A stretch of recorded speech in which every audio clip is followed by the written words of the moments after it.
Okay, how's everybody doing this evening? Of course, my name is Kent. The channel is EOS San Diego, and I talk about the cryptocurrencies. And I want to talk a little bit about a few things tonight, very interesting things.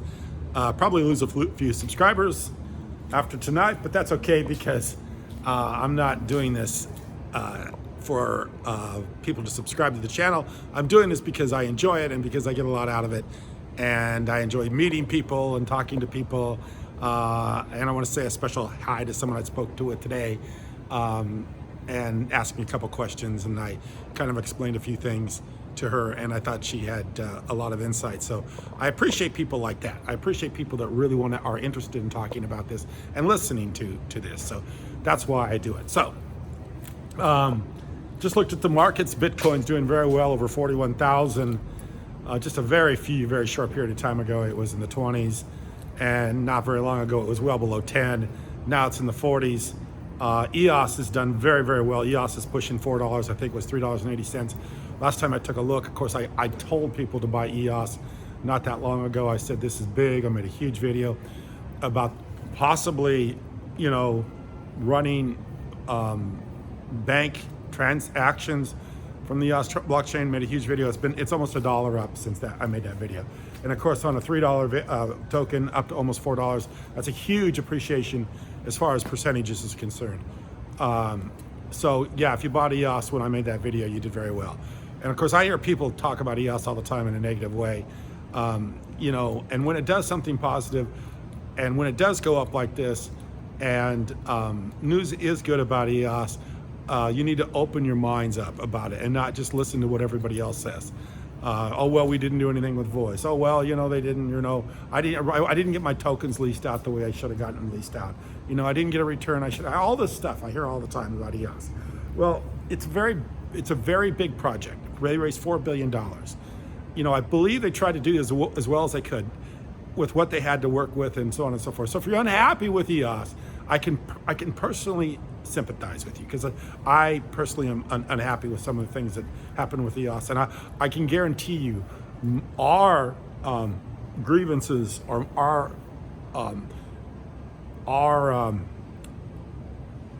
the things that we have problems with EOS is much greater than yours. I will guarantee you they're much greater. I'm not going to tell you all the things that have gone on between the challenge application and EOS, but I will assure you that we could be very upset with EOS if we wanted to be, but we're not. We're very happy with EOS because we think that the chain's run very smoothly and it's done pretty much everything it said it's supposed to do. So we're pretty happy with the way things are going, and you should be too. I don't care where you bought it, it's eventually going to make it back to where you bought it. I guarantee, even if you paid $22 for it, even if you paid $23, you're eventually going to get back to those prices, and hopefully very soon. But what I want to talk about tonight is I want to talk about the consciousness of Bitcoin. And of course, a lot of people are going to think that, how does a cryptocurrency have a consciousness? Because usually a consciousness is associated with something living. We live in I guess you would call a plane or an existence or a some sort of a space, a level, some sort of continuum that we're talking about here that we live in, that we live in a consciousness. We know the difference between something that's alive and something that's not alive is something that has a consciousness, something that thinks and feels and dreams and believes and creates ideas. That's consciousness. So how can you call Bitcoin a consciousness? And this is the way I'm going to discuss this as far as consciousness is concerned, is because Bitcoin runs on the internet, through the blockchain, through interconnectivity that we have on the blockchain. We're able to connect with each other. The internet is actually, I think, an age of super consciousness, an age where people are able to connect in ways that they never were able to connect before. I tell my children all the time, you live in the greatest time in the world. Because when I was a kid, if I wanted to find something out about something, I had to go to a library full of books and a card catalog nobody could figure out how to use. and search and seek for information that was very difficult to find. I couldn't just zip on the old internet and go to Google and just Google the name and find out anything I wanted to find out. I mean, the idea of where we live at today in comparison to where we lived at 30 years ago is unbelievable. It's an age of consciousness, an age of renaissance that cannot be explained, and is something that is completely, I think, without any kind of explanation, really without any kind of explanation. And in the early days of the internet, the way the internet even came about was that individuals were able to be in different places but communicate telepathically. So in other words, if you were in another country and I was thinking of something, and then you were able to think the same thing I was thinking, we were able to connect mentally, even though we were in different parts of the world, even different parts of the country, even in another room.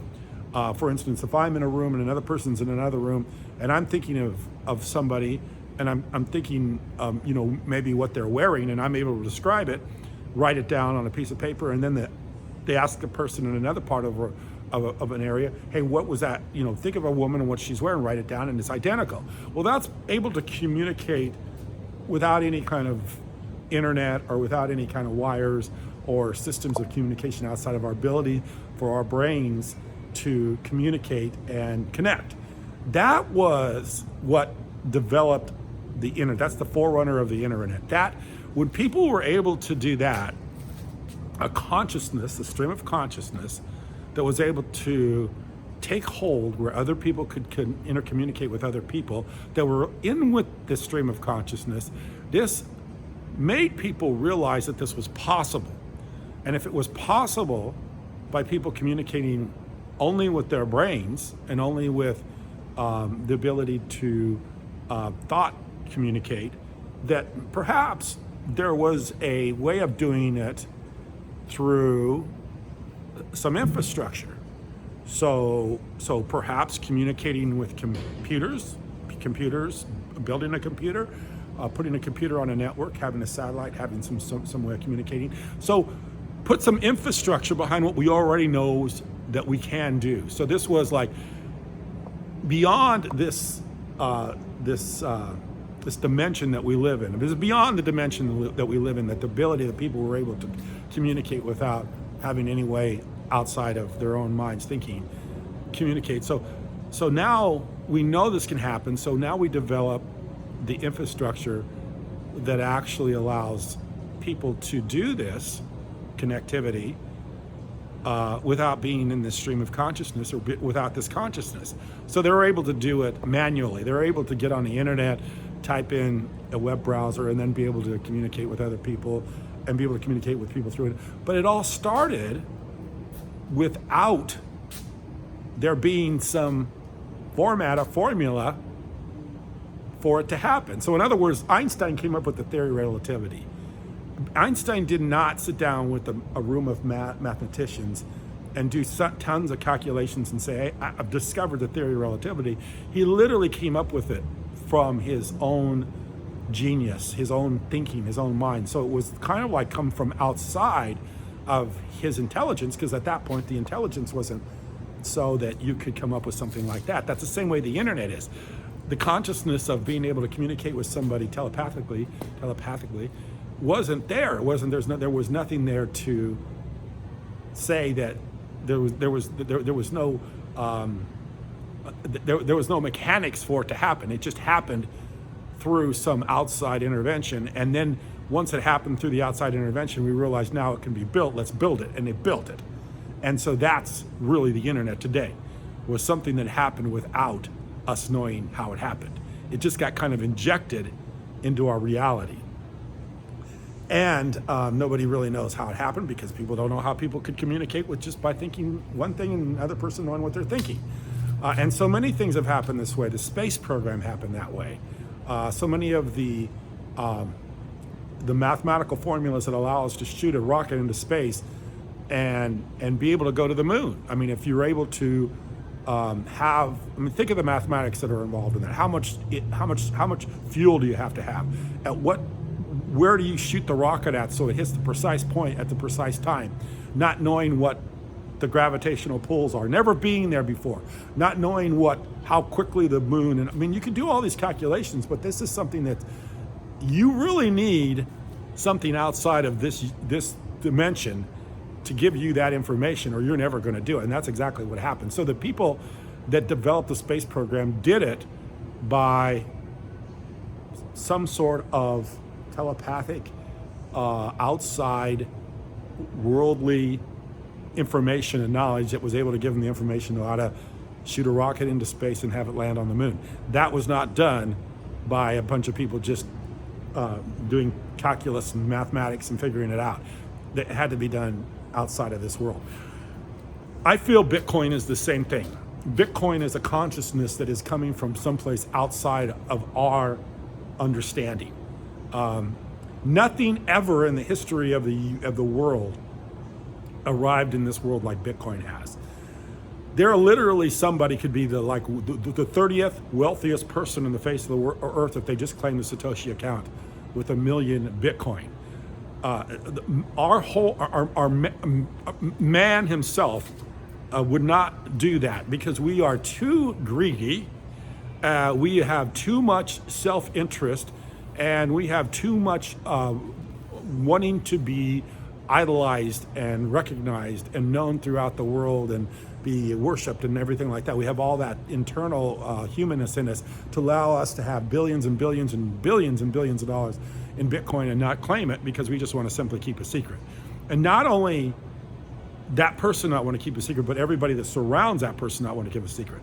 I listened to Vitalik Buterin the other day, and he was talking about, he thinks it's Hal Finney, and he thinks that if Hal Finney didn't know who Satoshi was, he thinks that Hal Finney would have known who Satoshi is. So literally for people like Hal Finney and for people that are around the project at that time not to know who Satoshi is or not to acknowledge Satoshi, and for all we know, it's not Hal Finney. I mean, I think if you had to make a good guess, it probably would be Hal Finney, but Hal Finney died without distributing the Bitcoin, and he had heirs to his so people in his world that had to continue to live, his children, and didn't give him those resources. So that would have been something that would have been very difficult for a father to do, to leave his children knowing that he had all this Bitcoin and not give it over to him. So there's a good case for the fact that it wasn't Hal Finney, and that Hal Finney died doing the first transaction but not knowing who Satoshi is. And if that was the case, then who is Satoshi, and where was Satoshi? Where did he come from? And did Satoshi come into this plane of consciousness from outside of this reality? And I think it's very possible. So I think of Bitcoin as consciousness. I think it's something that's beyond this world. And I think of it as something that is going to change this world. And what it really is doing is changing the world right now. Now, either you're in this stream of consciousness and you get it, or you don't. If you're outside of the stream of consciousness and you don't get it, you will never get it. You will live in the dark, or most like what I would think you would live in the unknown. One of the things, and I'll bring this into it, and that's why I was when I started this video about, hey, I really feel like I'll lose subscribers over this. One of the reasons I'm going to probably lose subscribers is because I think religion is something where people, they get to a point in life where they don't understand life. Life becomes mysterious, they don't understand it, so they turn to a religion. They turn to, not to, God. I look at God and religion as different. They turn to a religion for answers, and of course they turn to, most people turn to, a God that doesn't communicate back. So, if you pray to God, God generally doesn't materialize in front of you and give you a specific answer. I mean, you can have some feelings of what God has for you to do, or some feelings that that's what it is, and you can have some communicate personal experiences that make you, or maybe you do, communicate. But generally it's not, hey, I got a snapshot of God, me and Ian got, here's a photo, I got a God and I are, we just took an Instagram together, and I just posted it, and Ian and I are just talking about blah, blah, blah. That doesn't generally happen, because God doesn't communicate like that. So when we intersect with something that we don't understand, we automatically turn to religion or to you know, an unknown God that doesn't really communicate back in, you know, in this dimension. So that's what it is. So what I'm saying right now is that there is a consciousness going on. It's a consciousness above what people understand. And this consciousness is really, you know, what, you know, a new thing, a new way, a new idea that is here to help us.